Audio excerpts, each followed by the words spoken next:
Bueno, ahí estamos ya en nuestra penúltima clase de este curso sobre la vocación cristiana entre lo sagrado y lo secular.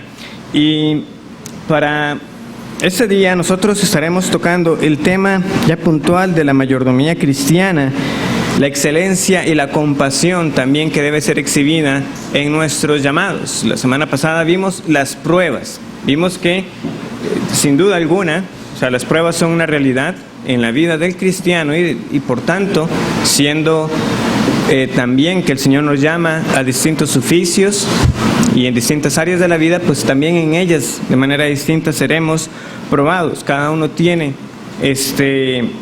pruebas distintas, no hay un país ideal, no hay un trabajo ideal, no hay una familia ideal, pero el Señor en su sabiduría sabe dónde nos ha colocado. Y asimismo utilizará cada una de las circunstancias particulares que enfrentamos para que nuestra fe también sea sometida a prueba, para llevarnos a una mayor dependencia en Él y de esa manera glorificarle. Esa es la gran diferencia que habrá entonces entre el trabajador cristiano y el trabajador incrédulo.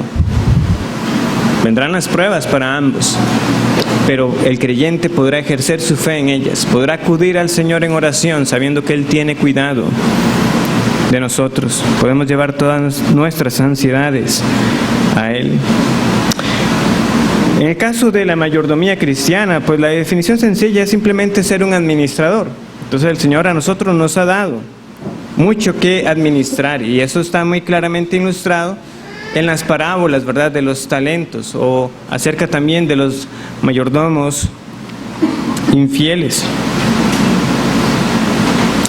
La historia revela que Dios es el Rey, el mundo es su reino y nosotros sus mayordomos. Y nosotros hemos de ejercer dominio sobre la creación y cumplir el mandato de Cristo de discipular a las naciones para que la gloria de éstas esté dispuesta para el retorno de Cristo. Y debemos hacerlo en ese contexto del trabajo, aunque no solamente en él. En el trabajo nosotros glorificamos a Dios, pero obviamente no es el único contexto, pero es simplemente recordarlo.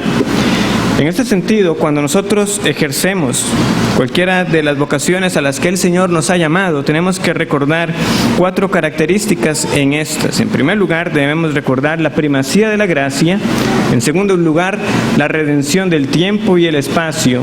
En tercer lugar, la manifestación de la excelencia de Dios. Y por último, la revelación de la gloria de Dios. Por primacía de la gracia, nosotros nos estamos refiriendo al hecho de que el éxito, no medido obviamente en los términos en que el mundo mide el éxito, sino en los frutos que el Señor da a la labor, siempre será por gracia de Dios. Los frutos de nuestra vocación resultan siempre por la gracia de Dios. Para el cristiano, el éxito del trabajo no se mide en términos de riqueza o pobreza, ni tampoco por el poder, sino se mide en que nosotros llegamos a ser siervos, recordando que nosotros servimos a otros por medio de ellas.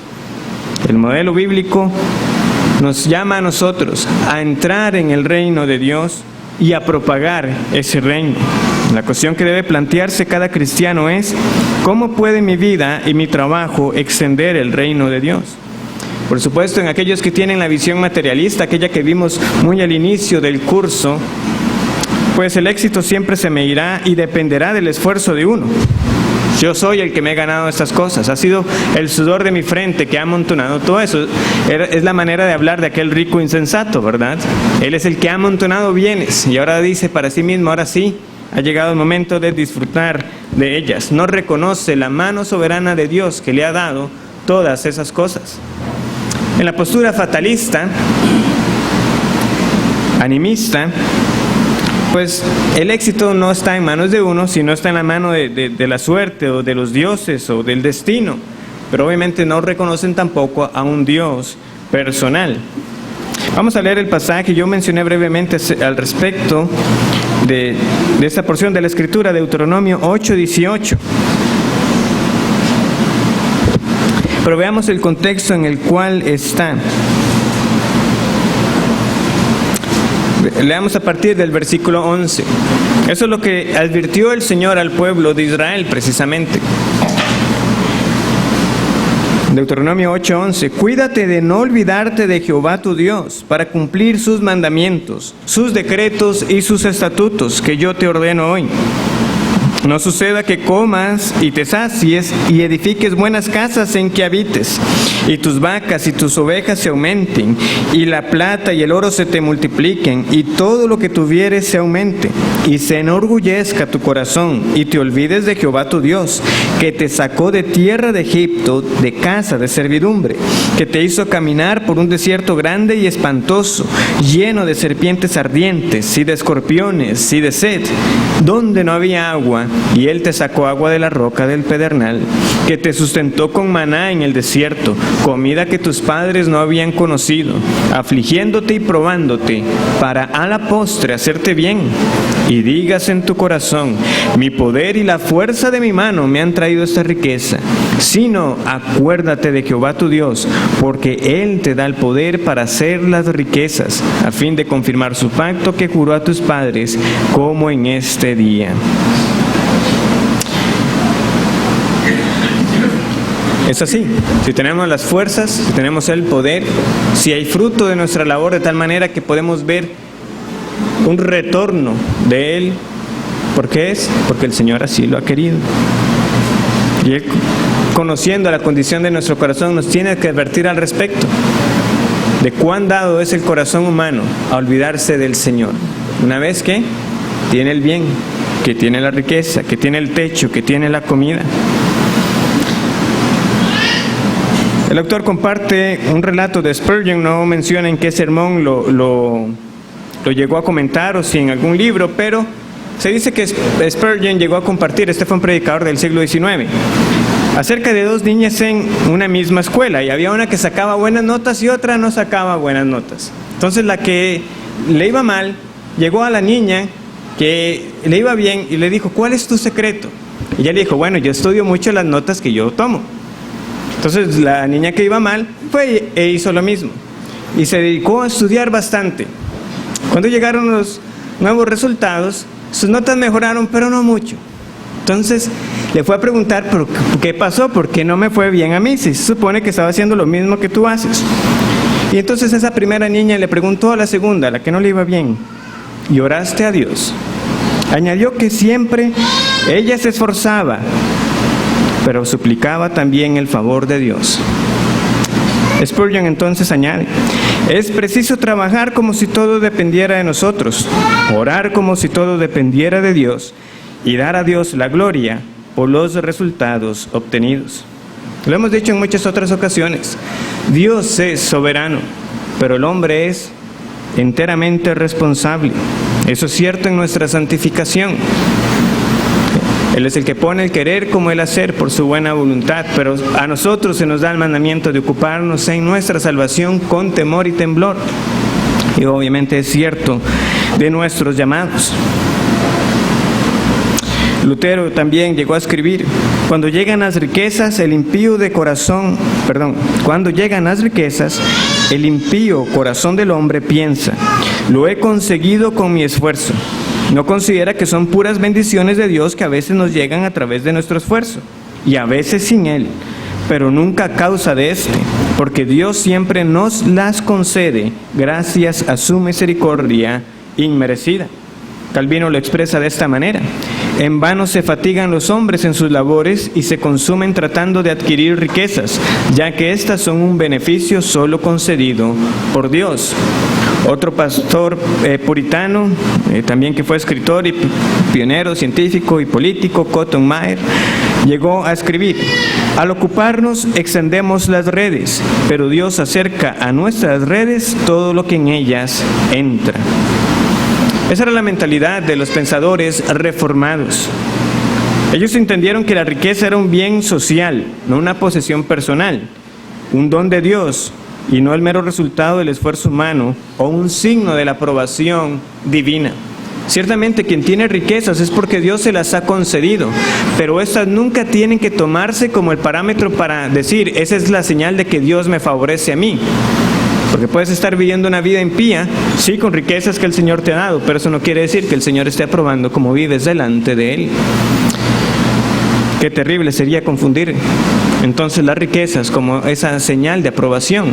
Pero también los reformadores entendieron que había que guardarse del otro extremo y de exaltar la pobreza como una condición que debía buscarse, porque entonces era al pobre el que el Señor favorecía, aunque ciertamente el Sermón del Monte dice que bienaventurados los pobres, pero ¿quiénes los pobres en espíritu? Los que reconocen que están en bancarrota espiritual. En resumen, el éxito es por divina gracia. La riqueza no es signo de aprobación, sino de gracia. Y no es para la posesión y el consumo personal, sino para el bien de la comunidad más extensa. Así es como piensa quien tiene en cuenta el reino de Dios. También debemos tomar en cuenta en nuestras vocaciones la redención del tiempo y el espacio. El primer don que recibimos de Dios es la vida misma. Y con ella Él nos ha dado el tiempo para hacer muchas cosas, para explorar, para crear, para participar en su plan, como agentes relevantes para escribir historia. ¿Cómo usemos el tiempo? Ha sido, no obstante, la cuestión crítica desde la caída. ¿Será redimido o malgastado? Él nos ha concedido 7 días a la semana y 52 semanas al año. Y ese tiempo ha de ser usado para edificar vidas que honren al Creador, que adornen su creación y creen una cultura que refleje a Dios y su orden creado. Es una manifestación de ser llenos del Espíritu, de ser controlados por Él, el uso sabio del tiempo y de las oportunidades. Vamos a Efesios capítulo 5.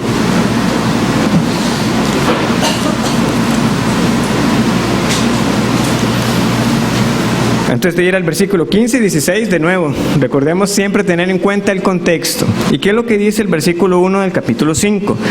Sed pues imitadores de Dios como hijos amados y andad en amor como también Cristo nos amó y se entregó a sí mismo por nosotros, ofrenda y sacrificio a Dios en olor fragante. Estamos llamados a ser imitadores de Dios. Y ahora, ¿cómo continúa? En el versículo 15. Mirad pues con diligencia cómo andéis, no como necios, sino como sabios, aprovechando bien el tiempo, porque los días son malos. Por tanto, no seáis insensatos, sino entendidos de cuál sea la voluntad del Señor. No os embriaguéis con vino, en lo cual hay disolución, antes bien, sed llenos del Espíritu, hablando entre vosotros con salmos, con himnos y cánticos espirituales. Y continúa. Ese es el contexto. Estamos nosotros usando bien el tiempo. Yo sé que aún en esa sabiduría popular, en refranes, ¿verdad?, acerca del tiempo perdido, las personas lo saben. O sea, no tenemos que hacer una gran demostración para decir algo tan sencillo como que el tiempo perdido ya no se recupera. Una vez que se fue, se fue. Y no obstante, ¿cómo lo malgastamos? ¿Cómo olvidamos que una vez que pasó un día ya no lo podremos recuperar? Ya se fue, ya el Señor nos lo dio. ¿Lo derrochamos o lo redimimos? ¿Lo recibimos como un regalo precioso o lo disipamos? ¿Lo usamos para crear una cultura que refleje al Creador y hacer la obra que nos encomendó en la creación? ¿O vamos en pos de Satanás, del mentiroso, edificando un mundo que refleja principios falsos, cimentados sobre las quimeras de Satanás? Juan Wesley llegó a escribir: no pierda el tiempo. Si se entiende a sí mismo y su relación con Dios y el hombre, sabrá que no tiene tiempo que perder. Si discierne su vocación particular como debiera, no se aburrirá en lo absoluto. Isaías capítulo 40, versículos 6 al 7.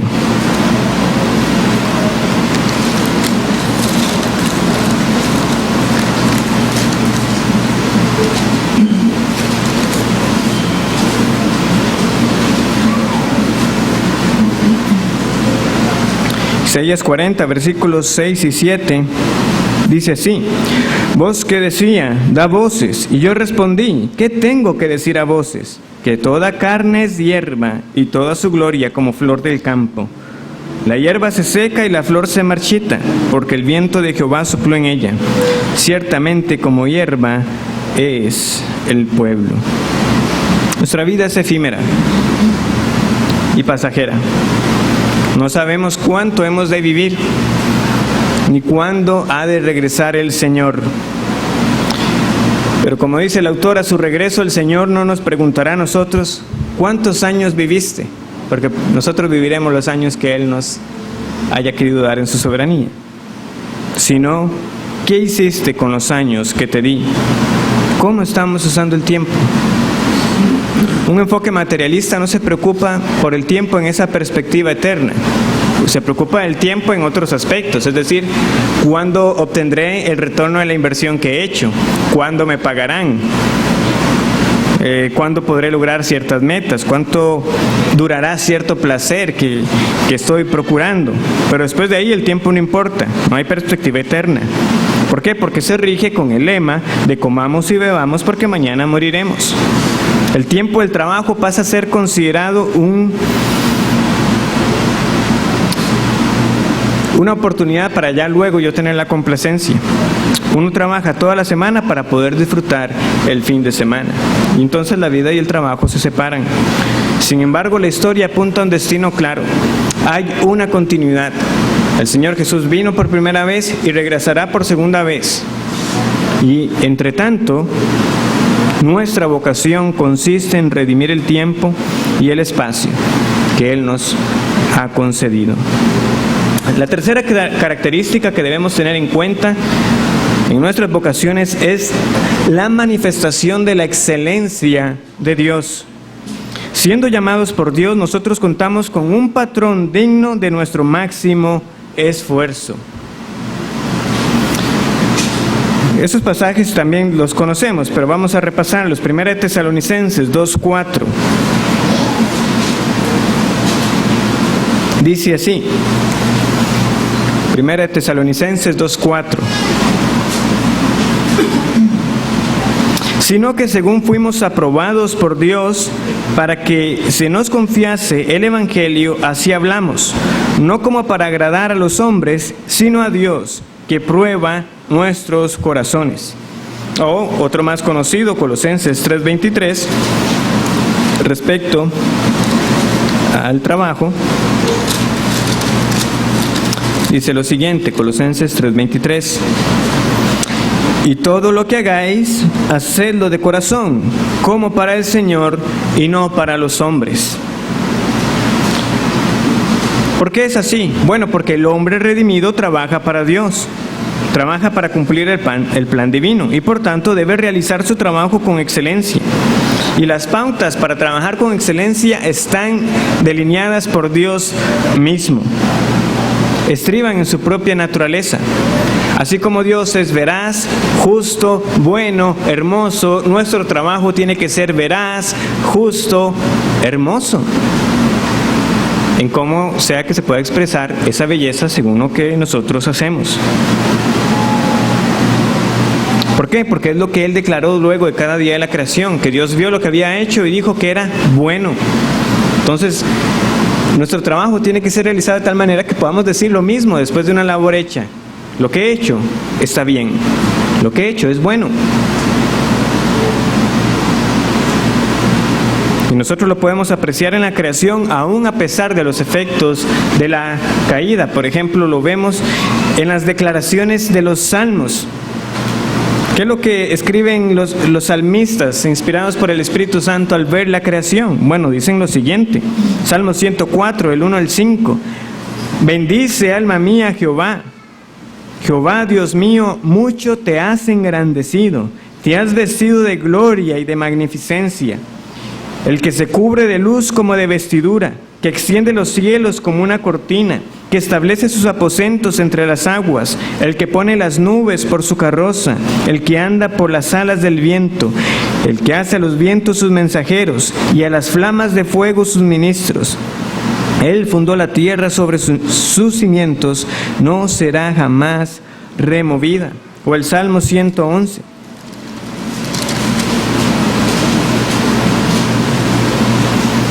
Vemos lo siguiente. Alabaré a Jehová con todo el corazón, en la compañía y congregación de los rectos. Grandes son las obras de Jehová, buscadas de todos los que las quieren. Gloria y hermosura es su obra, y su justicia permanece para siempre.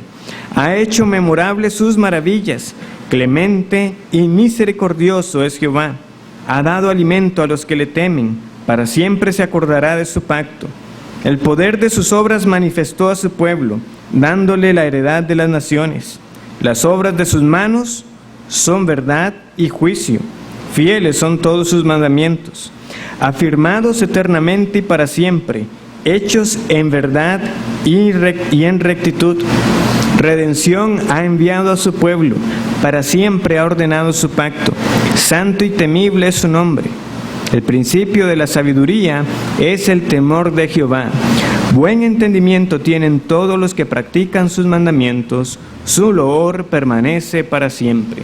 Y en este salmo vemos nosotros esa exaltación por los hechos poderosos del Señor, por lo que se manifiesta en la creación, pero particularmente vemos como también la obra de la redención. Pero ¿qué es lo que describe a esta obra del Señor que ha sido hecha con verdad, con juicio, rectamente?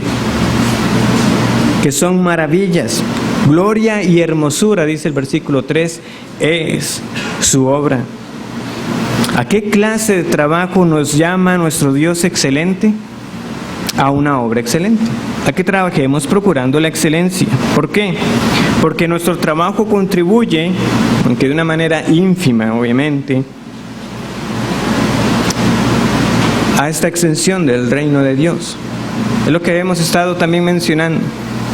El Evangelio ya es precioso, pero nuestra conducta, nuestras obras adornan el Evangelio, para que en todo adornemos el Evangelio del Señor. Veamos esto, por ejemplo, en la construcción del templo, en 2 de Crónicas, capítulo 2. 2 de Crónicas, capítulo 2.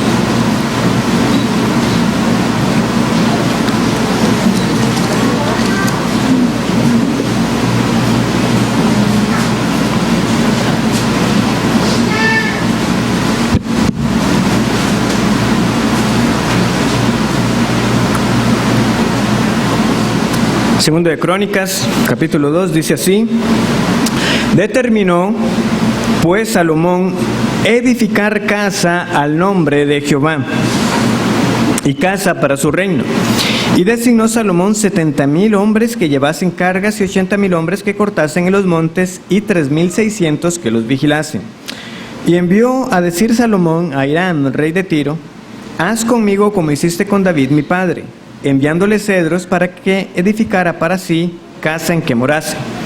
He aquí, yo tengo que edificar casa al nombre de Jehová mi Dios, para consagrársela, para quemar incienso aromático delante de él, y para la colocación continua de los panes de la proposición, y para holocaustos a mañana y tarde, en los días de reposo, nuevas lunas, y festividades de Jehová nuestro Dios, lo cual ha de ser perpetuo en Israel. Y la casa que tengo que edificar ha de ser grande, porque el Dios nuestro es grande sobre todos los dioses.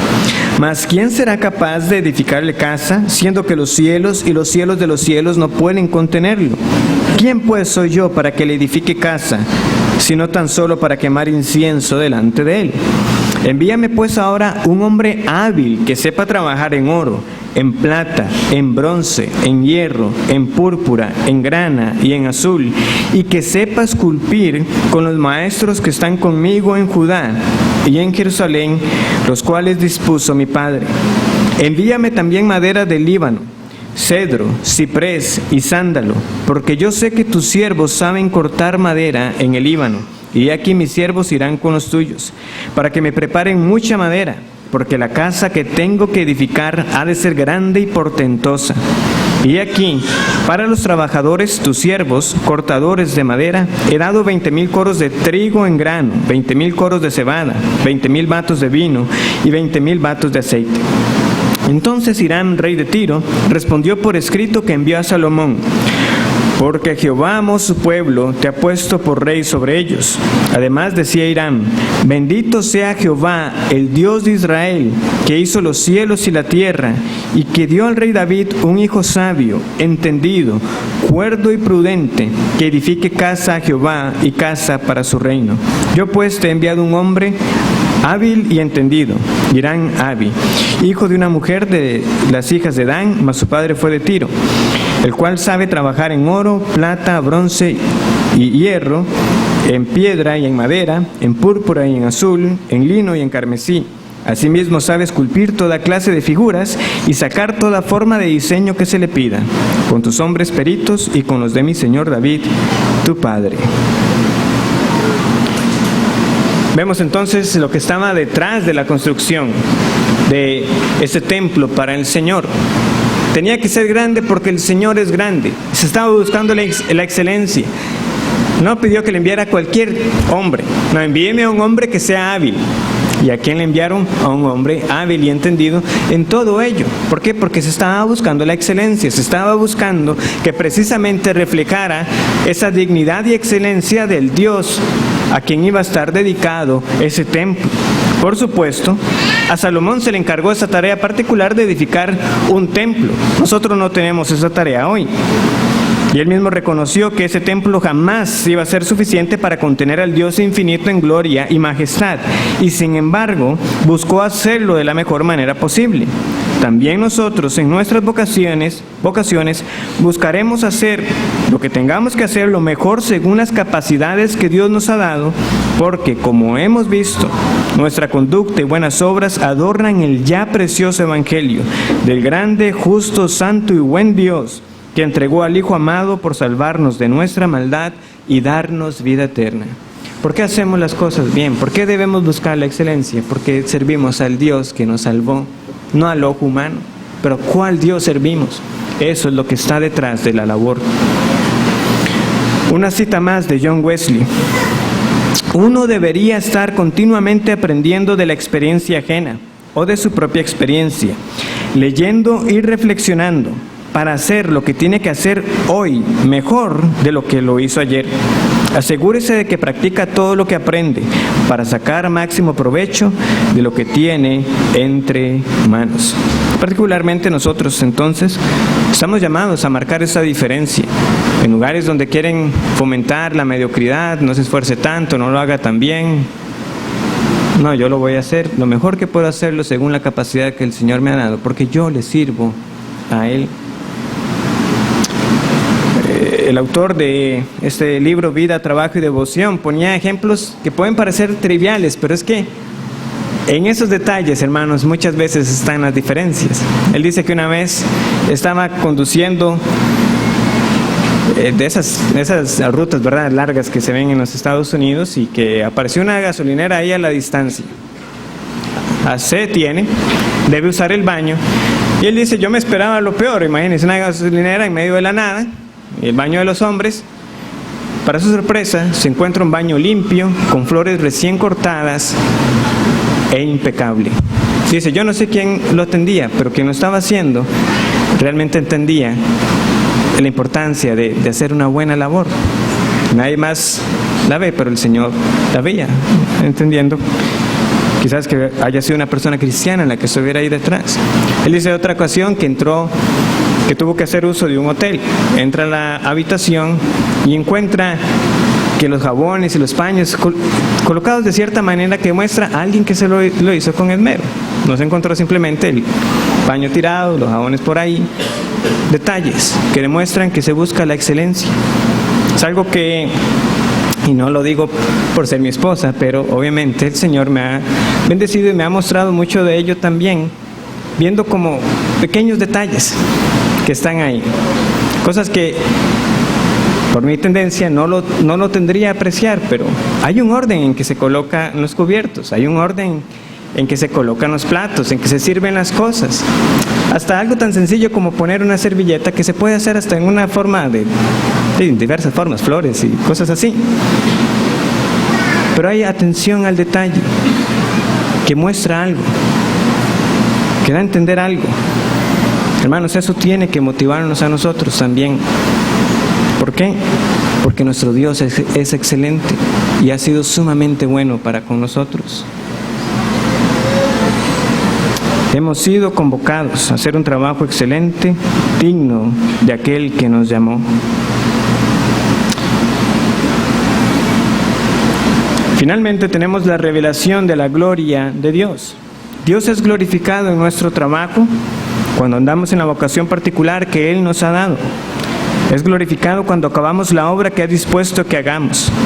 Él es glorificado cuando somos carpinteros, políticos y artistas piadosos, cuando somos hijos e hijas, padres y madres, hermanos y hermanas, maridos y mujeres piadosos. Es glorificado cuando manifestamos verdad, belleza y justicia en nuestras comunidades, en nuestros puestos de trabajo y en nuestras naciones. Él es glorificado cuando nosotros andamos confiadamente en nuestra vocación. Cuando yo entiendo que lo que estoy haciendo, que esas buenas obras, delante de los hombres, ellos las verán, ¿y qué pasará? Glorificarán a vuestro Padre que está en los cielos. Así es como nosotros podemos llevar a la aplicación esa respuesta, ¿verdad?, de esa primera pregunta tan conocida. ¿Cuál es el fin principal del hombre? Glorificar a Dios. Bueno, lo glorificamos en nuestro trabajo y en nuestros diversos oficios. Cuando yo sé que lo estoy haciendo para Él, esas obras no pasarán desapercibidas. Ahí están sencillamente proyectadas algunas de las citas que les compartía. Esa es la de Spurgeon: es preciso trabajar como si todo dependiera de nosotros, orar como si todo dependiera de Dios y dar a Dios la gloria por los resultados obtenidos. La de Lutero: cuando llegan las riquezas, el impío de corazón del hombre piensa lo he conseguido con mi esfuerzo.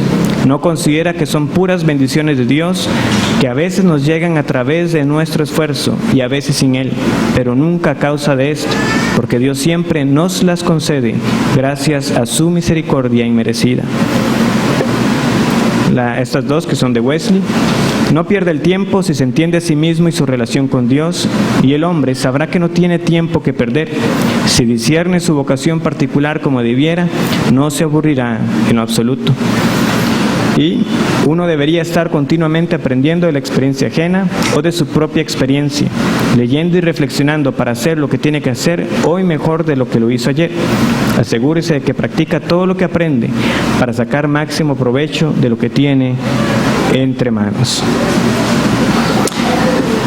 Parte también del ser mayordomo es alguien que es buen administrador, es un hombre económico en ese sentido de la palabra. La palabra economía viene de esta palabra de administración, que es utilizada en varias partes de la Escritura en el Nuevo Testamento.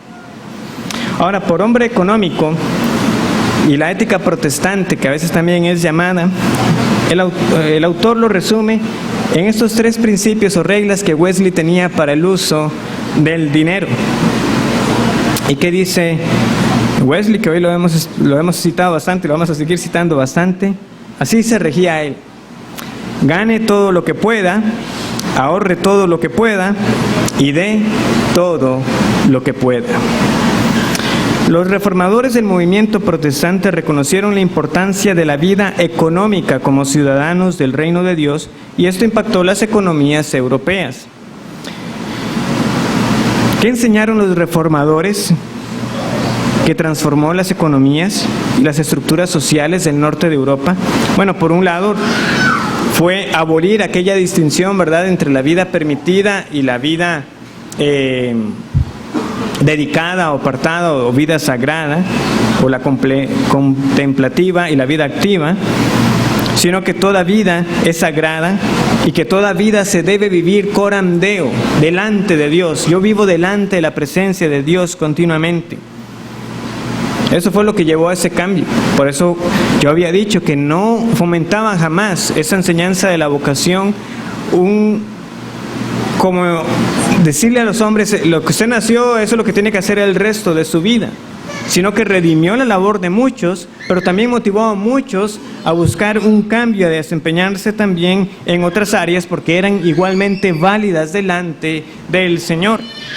Ahora, como administradores de lo que el Señor nos da, ¿qué debe movernos a nosotros? Bueno, por un lado está el que debemos procurar generar riqueza, generar ganancia. Obviamente es extrapolando un poco la enseñanza de la parábola, pero es lo que está en el fondo en las minas que le eran dadas a los mayordomos, a esos siervos. ¿Qué era lo que esperaba el señor de las minas? Bueno, que cuando regresara hubiera ganancia asociada a ellas. Obviamente iba a ser proporcional a lo que cada uno tenía. Pero el siervo malo e infiel fue el que tomó esa mina y la escondió y no generó nada para su señor. Bueno, nosotros debemos Y tenemos buenas razones para trabajar, para ganar todo lo que podamos. Ya vamos a entender bien esa frase. No estamos hablando, ¿verdad?, de simplemente buscar la ganancia por buscarla, buscar dinero por buscar dinero. Esto era lo que estaba en el marco de pensamiento de Juan Wesley. Gana todo lo que puedas sin perjudicarte a ti mismo ni a tu prójimo, en alma o en cuerpo, aplicándote a ello con diligencia continua y con todo el entendimiento que Dios te ha dado. Claramente, entonces, en ese cuidado no estamos hablando de explotar a otros para que generen ganancias para mí, ni de explotarme a mí mismo para ganar todo lo que yo pueda. Es en consonancia con amor al prójimo. Pero el trabajo, ese es el punto, debe ser hecho con diligencia. Las personas deben de trabajar esforzadamente y emplear todos los dones y destrezas que Dios les ha concedido. Y hemos sido llamados a cultivar las virtudes de la diligencia y a erradicar el vicio de la ociosidad y la pereza. Ahora, ¿qué razones tenemos nosotros para trabajar? No me voy a detener mucho en ello porque fue parte del fundamento inicial de la clase. Bueno, porque Dios trabaja, Dios creó las cosas. Él mismo instituyó el patrón de 6 días de trabajo y 1 de descanso. El Señor mismo luego lo va a decir muy claro en el Nuevo Testamento: mi Padre aún hoy trabaja. Los salmos que hemos leído acerca de la creación y muchos otros que hay, de que el Señor abre su mano y da de comer, que llama a las estrellas por su nombre, nos demuestran que Dios sigue sumamente activo. Dios trabaja. Bueno, ¿por qué debemos trabajar? Bueno, porque Dios trabaja. En segundo lugar, porque Él nos hizo para trabajar. O sea, haciendo al hombre, ¿qué hizo? Lo puso en el huerto de Edén para que lo guardase y lo cuidase. No fue para que anduviera errante por ahí sin nada que hacer. El hombre fue hecho para trabajar. Y finalmente, porque nosotros somos esos colaboradores, somos esos mayordomos de Dios que Él nos coloca para administrar lo que nos ha dado. Porque en última instancia todo le pertenece a Él. Pero lo que Él me ha dado, yo debo administrarlo. Yo soy hecho parte de esa obra creadora de Dios cuando utilizo, de nuevo, las capacidades, el ingenio, las virtudes que Él me ha dado, de nuevo, en la esfera en la que me desempeño. Entonces, con diligencia para que el Señor, por misericordia y gracia, como vimos, nos dé frutos de nuestra labor. ¿Qué vamos a hacer con ello? Bueno, por un lado vamos a ahorrar. Hay razones para ahorrar. Esto es lo que imperaba en el marco de pensamiento de Wesley. Ahorre todo lo que pueda, pero recortando todo gasto que solo sirva para satisfacer deseos vanos, para gratificar los deseos de la carne, el deseo de los ojos o el orgullo de la vida. No malgaste nada, en vida o muerte, en pecado o disparates, para usted o para sus hijos. Para un occidental fascinado por el espíritu del siglo de la cultura del consumo, este lenguaje es anticuado, pues es una invitación a una vida frugal, a una vida sencilla. Pero nosotros hemos sido llamados a cultivar las virtudes del ahorro, del contentamiento, de la moderación y a erradicar, por el otro lado, los vicios de la envidia y el desperdicio. Por un lado, es claro que las Escrituras muestran lo errado del materialismo. El Señor mismo dirá que es más fácil pasar un camello por el ojo de una aguja que un rico entrar en el reino de los cielos. ¿Y cuál fue la respuesta de los apóstoles? ¿Quién pues podrá ser salvo? La codicia y la avaricia está en el corazón de cada uno de nosotros. Pero las Escrituras advierten también que no hay una virtud inherente en la pobreza como mérito para la salvación. Nosotros entonces estamos llamados a trabajar y generar riqueza. O sea, la pobreza no debe ser algo buscado. O sea, si el Señor la permite es porque Él en su soberanía así lo ha querido. Pero en el orden usual de la vida, yo voy a trabajar.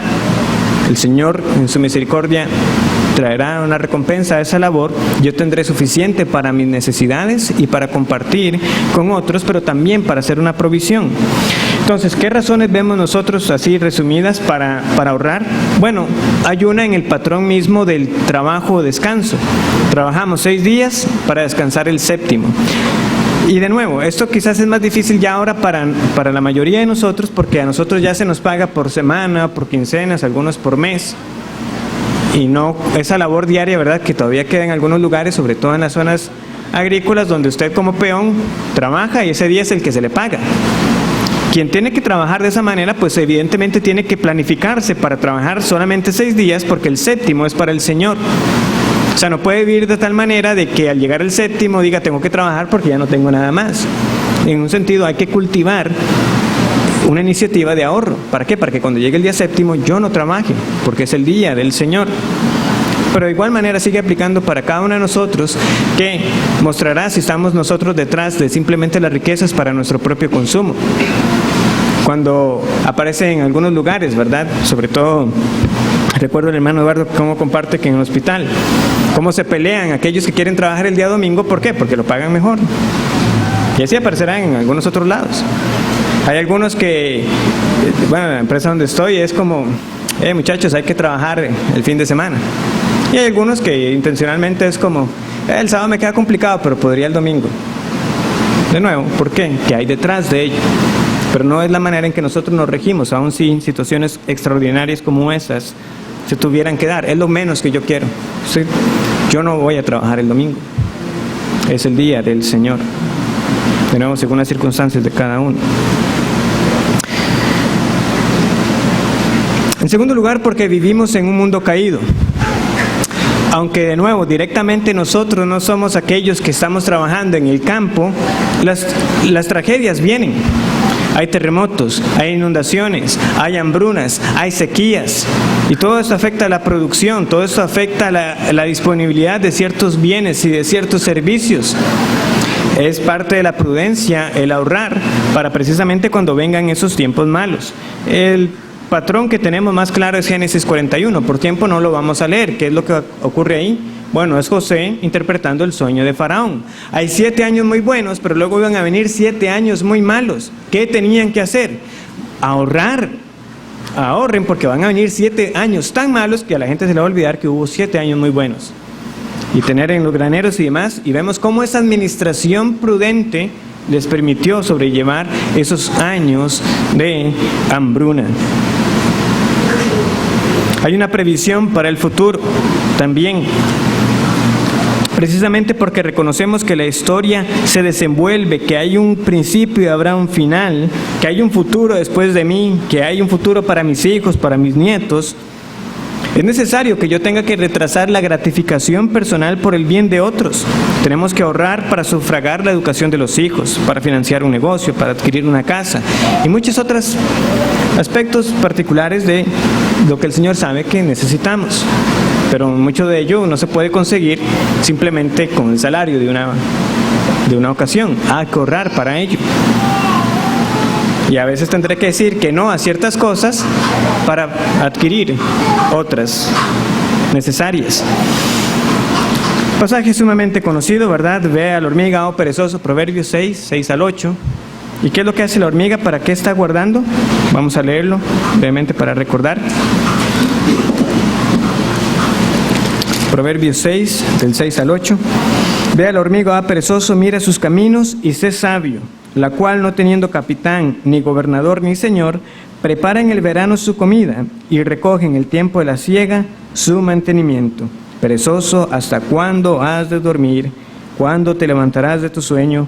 Un poco de sueño, un poco de dormitar y cruzar por un poco las manos para reposo. Así vendrá tu necesidad como caminante y tu pobreza como hombre armado. Si el Señor ha dado esta prudencia a la hormiga, ¿cuánto más el hombre? También vemos una razón para el ahorro, porque hay una virtud en la vida sencilla. De nuevo, no en la vida que procura esa pobreza como que eso es lo que me va a hacer a mí merecedor de la salvación. Pero es eso que nosotros vemos reflejado en la oración conocida de Proverbios 30. No me des ni pobreza ni riquezas, manténme del pan necesario. Una vida que es moderada. El obrero es digno de su salario. Sí, pero no está llamado a desperdiciarlo todo él. No, hay que vivir moderadamente, sabiendo que el Señor me da lo suficiente. La Los reformadores mantenían este equilibrio presentado por la palabra, mostrando que las riquezas no eran el signo del favor de Dios, ni la pobreza signo de su ira. Tengamos cuidado, nos dice Jesús, porque la vida del hombre no consiste en la abundancia de sus posesiones. Debemos procurar vidas sencillas.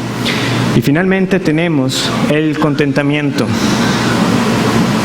Vamos a buscar brevemente estos dos pasajes, Filipenses 4, del 10 al 13.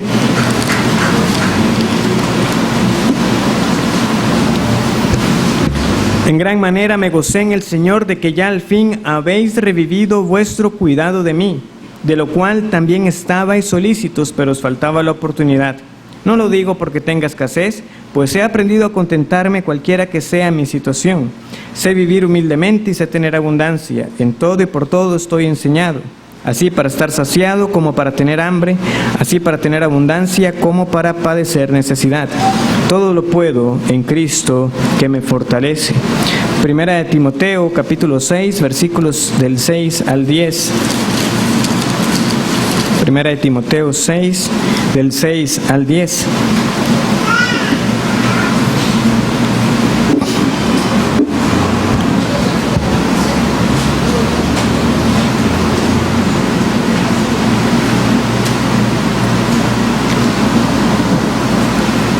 Pero gran ganancia es la piedad acompañada de contentamiento, porque nada hemos traído a este mundo y sin duda nada podremos sacar.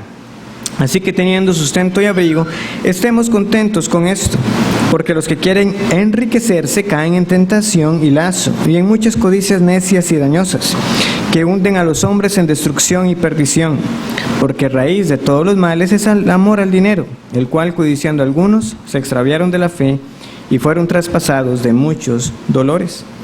En algunas ocasiones lo que nosotros no necesitamos es ganar más, sino administrar mejor lo que el Señor nos ha dado, hallando contentamiento, sabiendo que la vida no consiste en esa abundancia de posesiones y de no caer presa tampoco del buscar ganancias. Prácticamente el tiempo se va. Entonces, retomaré este punto, simplemente finalizaré entonces con la cita para las razones que tenemos nosotros para dar. De todo lo que pueda, es decir, de todo lo que tenga a Dios. No escatime en una u otra proporción. Entregue a Dios, no la 10ª parte, ni la 3ª, ni la mitad, sino todo lo que es de Dios, sea más o menos. Emplee todo en usted, su casa de la fe y en toda la humanidad, de tal manera que pueda dar buena cuenta de su mayordomía cuando ya no pueda seguir administrándola. Tenemos nosotros que dar. Las dos razones para ello, como veremos, gratitud y obediencia. Eso lo estaremos finalizando, si el Señor lo permite, en la próxima clase. Pero entonces, entre tanto, hermanos, que la clase de hoy haya ayudado para recordarnos una vez más qué debe caracterizar nuestras vocaciones y el uso que debemos dar a lo que el Señor nos da para que en todo Él sea honrado. El Señor les bendiga y recuerden hacerme llegar sus preguntas.